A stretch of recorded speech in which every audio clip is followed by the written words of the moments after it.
Welcome to the HCI family of podcasts. We're your source for personal, professional, and organizational growth and development.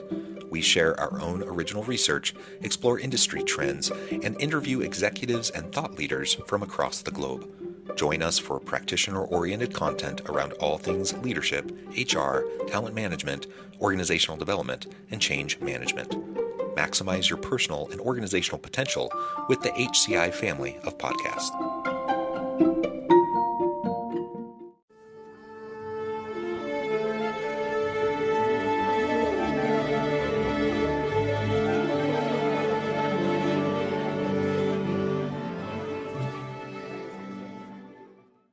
Jennifer Carlson, welcome to the conversation today. Thanks, John.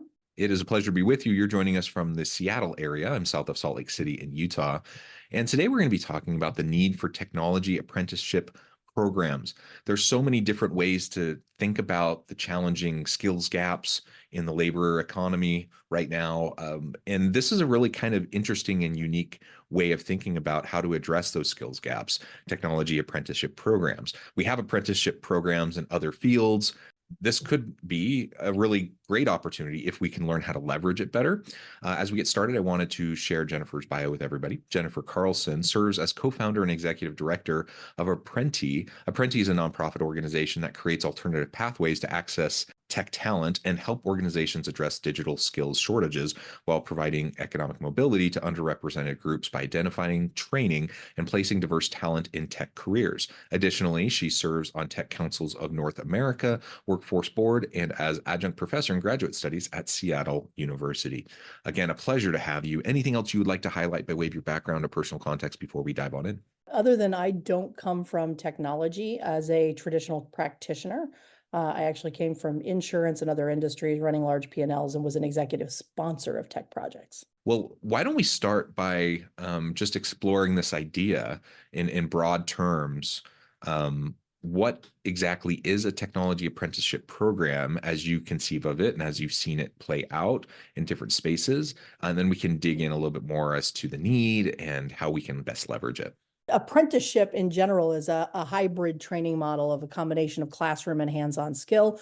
As you said, it happens in a lot of industries, but the word apprenticeship is most traditionally tied to the building trades, blue-collar jobs in the U.S. But in reality, it exists in medicine. We call it residency, clerking, and law.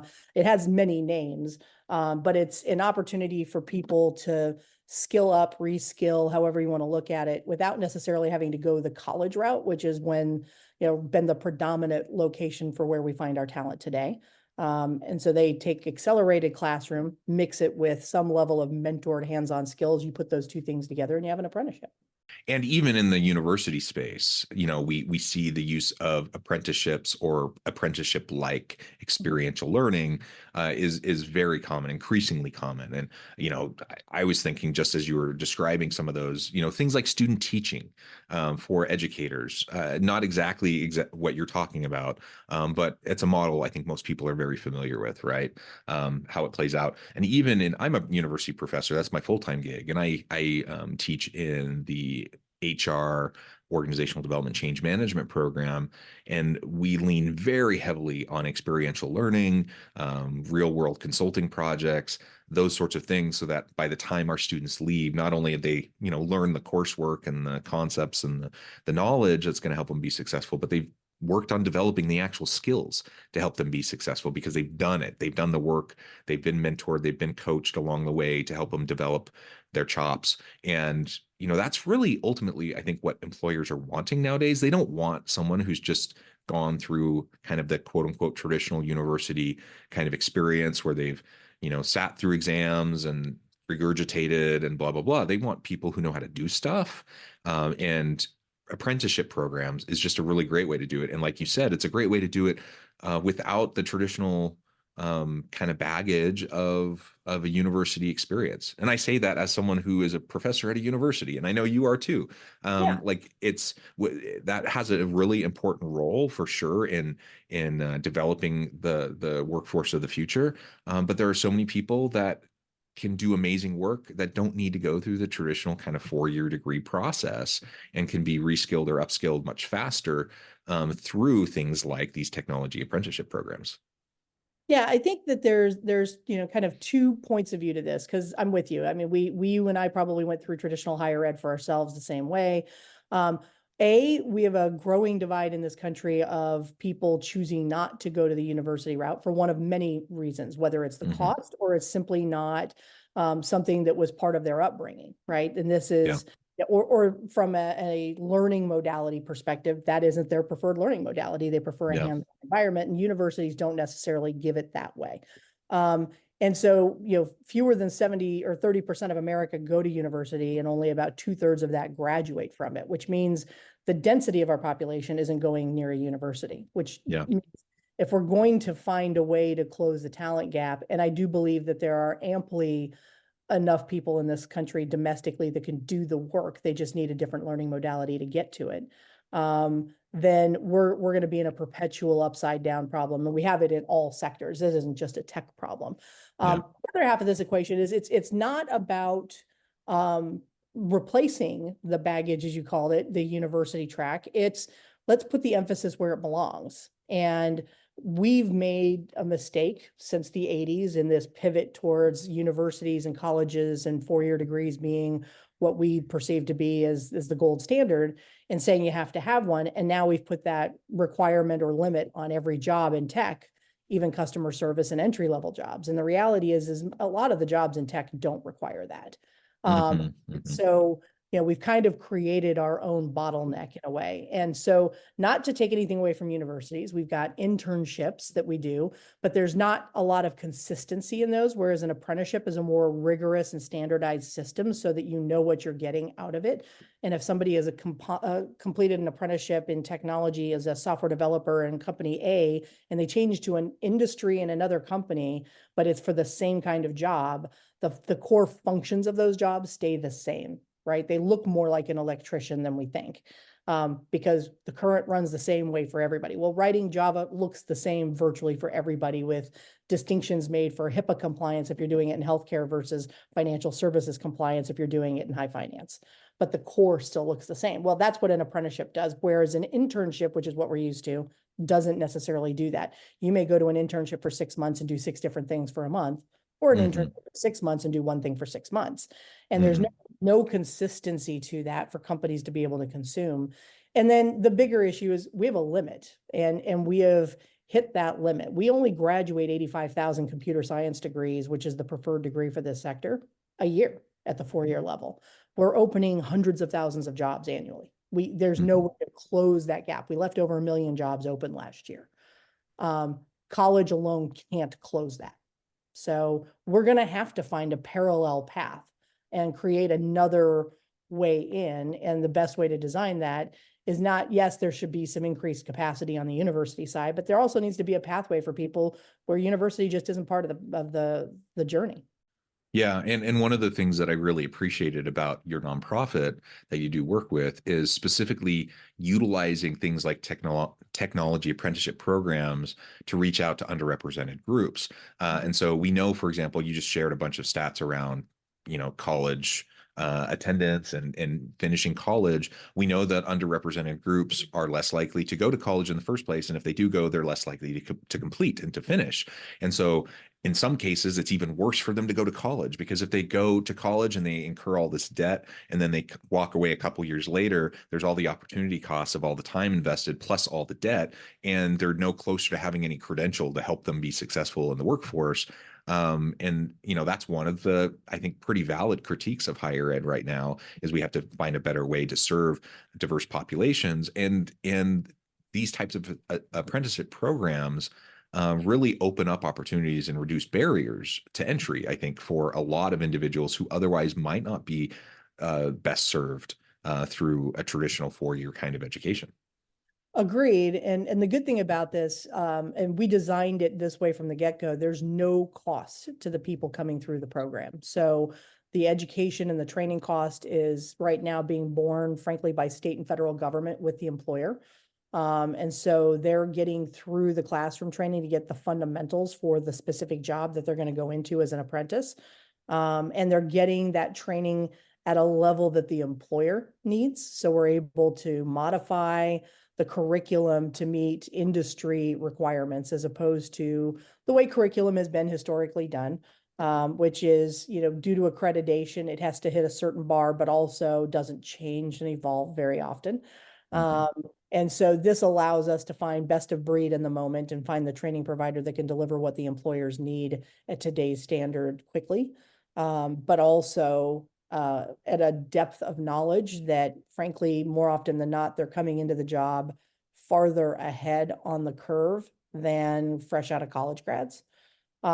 What's missing is that the college grads get the fundamentals of theory that they don't get in an accelerated classroom environment on the apprenticeship side. So the two sides are almost complementary.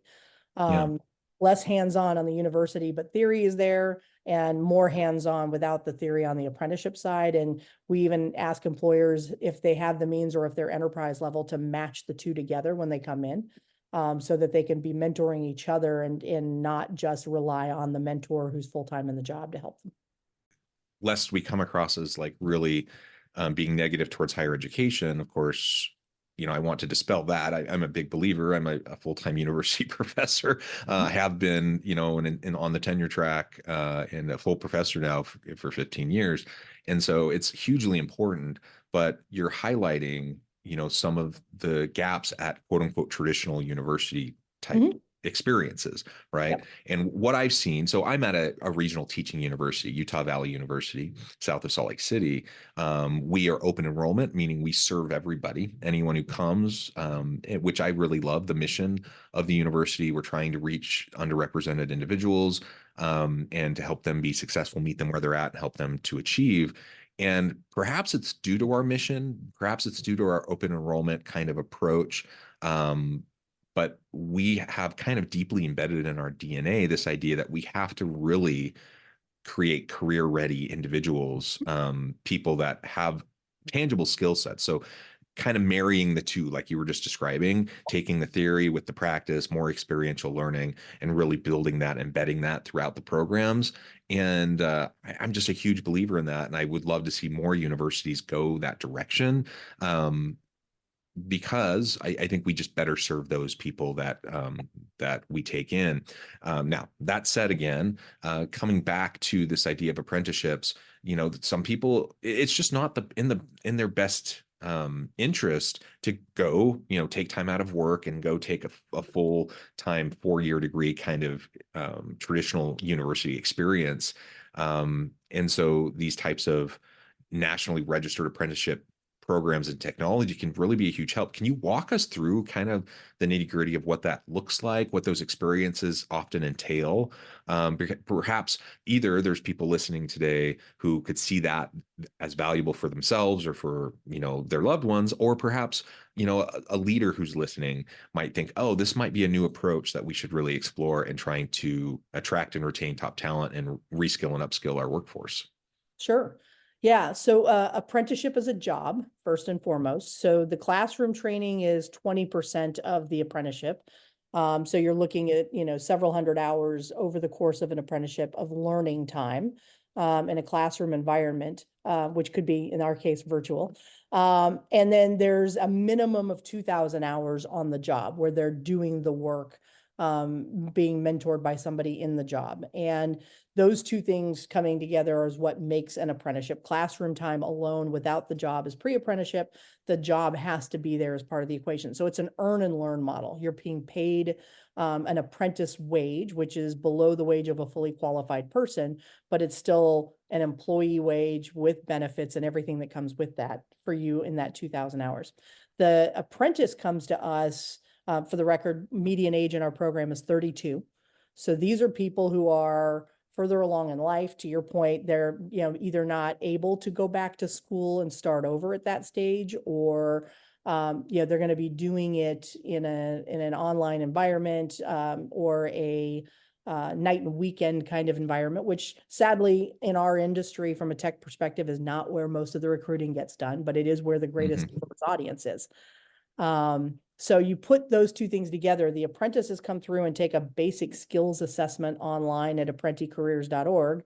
And that teaches us what they're at a math competency level and basic logic and critical thinking. Are they good problem solvers? Those are really the two most important facets to getting into tech. Math is really at an algebra level with some geometry. Yeah. Yeah. You're not writing algorithms in your head or fixing code, right? We just want to see what your baseline is. If you score over an 80, you're in our candidate pool. And the employers are coming in and putting up jobs and saying, we're going to take 5 cyber analysts, we're taking 10 software developers, we're taking 20 cloud operations people, whatever that platform is that they need the additional help in, where they've got staff that they can pair up, they're committing that headcount to an apprenticeship. And we work with them to internally work through culture and how to onboard, how to even interview differently, because these are not technology-centric interviews. These are soft skills interviews because you're sponsoring them to learn in the job. Right. And then we're kind of facilitating, as I jokingly refer to it, eHarmony for tech. And we're doing the quantitative and the qualitative. The quantitative is that skills assessment that you have to score 80 on before you're in my pool. But then we're going to interview you to get at what skills are you bringing to the table. If you've only worked in food service, you've got, supply chain and payroll and hiring and times, and you've got all of these skills that when they're de-identified from where you did them, have greater value to the employer. And that's what we're sharing with the employer, are the skill sets you bring to the table. And then they're choosing the candidates they're going to pull in that are being sent to class, with that cost being covered by federal government, state governments, and employers. And then they have a start date, and they're going to go to that job. They're going to know who that employer is before they get going. They've got a job offer. The only thing stopping them from getting to that is the completion of the classroom time. Unlike the building trades, where you think of apprenticeship and they might do 5 years where you're 1 day in classroom and 4 days on job, the tech sector said, we don't have that capacity. We move too quickly and too much changes. So we've compressed the classroom time to the front of the apprenticeship. So you'll do 4 or 5 months in classroom before you start your job, and then you do that for a year. And then at the end, 88.5% of them stay with their employer of record and are full-time employees at full rate, and are now in the sector, and they're overlooking or doing away with, let's say, the college degree requirement. You've now proven that you have it, call it a 1-year audition, right? And you've now proven that you can do the work, you know their systems, you know how they operate, you've been ingrained in their organization, and they're happy to keep you. That's their whole point in doing this, is it's a train to retain model for employers to cultivate new talent. Yeah, I love so much about that. I love that this is something you're learning while you're doing, you're getting paid while you're learning, while you're doing, that so many of those individuals are retained by the organizations into more traditional full-time, normal industry rate employment after completion. All of that's incredible. And I also, as an HR professor, one of my biggest pet peeves is the arbitrary requirements that you see in so many job postings about years of experience or degree, requirements. Is it necessary sometimes to have a college degree? Sure. Is it necessary sometimes to have 3 to 5 years of experience? Sure. But what you end up seeing in like almost every job posting is, like, by default, they say 4-year degree and 3 to 5 years of experience. And then you're just like, well, what in the world is anyone supposed to do? It's just so dumb. How do I get it if I can't get it? Yeah, it's just so dumb. And so you're artificially reducing your candidate pool by having those types of requirements. So I'm really happy to see that many organizations are really challenging the status quo on that, and pulling back and recognizing, oh, does it actually matter? If it does, great, keep it. But if it doesn't, then let's pull it back, and that will allow us to hire a much more diverse workforce, and meet the skills gaps that we have. Because like you said, we have this huge skills gap. We're not graduating enough people from a traditional university degree program to fill all these jobs. But we have people, like we have tons of people in this country who could do this work if we make it more accessible to them. That's right. There's a huge level of underemployment. Because we focus on underrepresented minorities, women, veterans, persons with disabilities, those are our targets for bringing into this. I will tell you that the number one role or occupation that comes to us are newly separating military, right? They're about to be veterans. Number two, Uber drivers. Like, these are people who have been working, and have a desire for something more, but either don't know where to start and can't get going, or don't have the means to just quit and go back and start over. And so, yeah, 31, 32 makes sense for that population to say, okay, it's time Mhm. for me to kind of settle in and find an actual career. And what's a better way of getting there than through an apprenticeship rather than going to university? From a earnings perspective, just to kind of, give a framework for people to think through, 25% of the people who come to us are unemployed or long-term unemployed. And then of the 75% that have an employment record or are employed coming to us, they're earning just under $40,000 a year. And a lot of them are working 2 jobs to do that. Mhm. So underemployed. And then in the apprenticeship, the national average, and obviously Midwestern market will be lower and coastal will be higher. You're looking at in the 60s in their apprenticeship, plus benefits and everything that comes with that. And the retained wage nationally is in the mid 80s. So Mhm. you're looking at 17 months, 18 months going from unemployed or just under 40 to 85 plus. Yeah, incredible. So, what would you say to employers who are looking at upgrading their employment by joining the tech space in this Yeah. way using technology apprenticeship programs? A couple of things. We've learned along the way that you can have all the executive sponsors in the world. But at the end of the day, if it doesn't transcend the entire organization, it doesn't work. Mm. And so that where we love to come in and have a conversation with senior leadership about how to become a training organization for yourselves. The first thing I'm going to ask is, what are you doing to address this in your culture and change it throughout your organization? Because if your recruiters, since you're an HR professional, are still only going out looking for the college degree, 3 to 5 years experience, like it isn't transcending, you're not changing your behavior.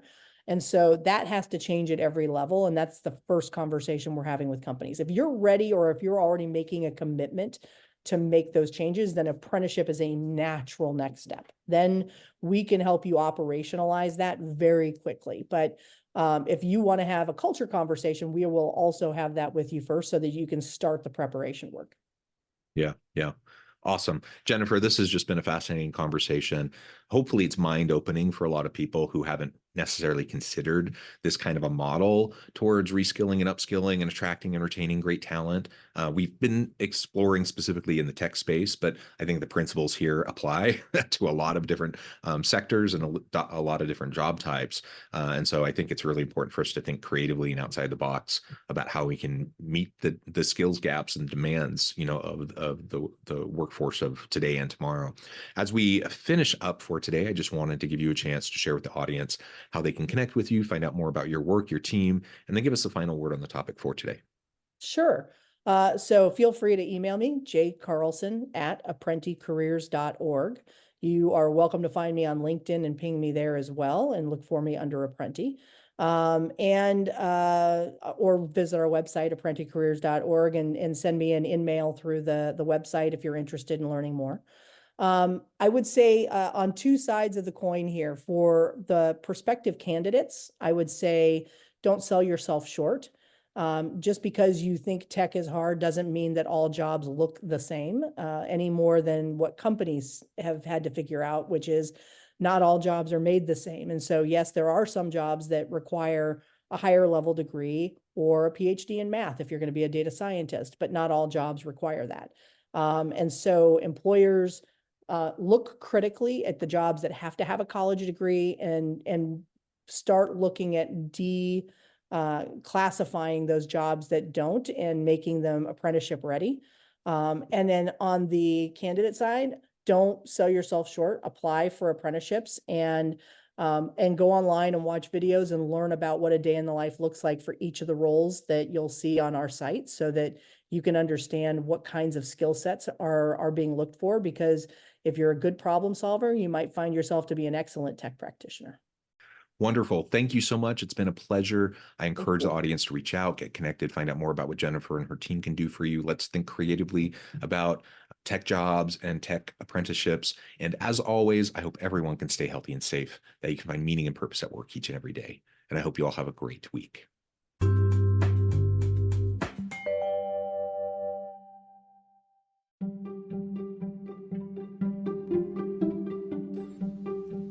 Thanks for joining us for this episode of the podcast. We hope you stay healthy and safe, and please join us again soon.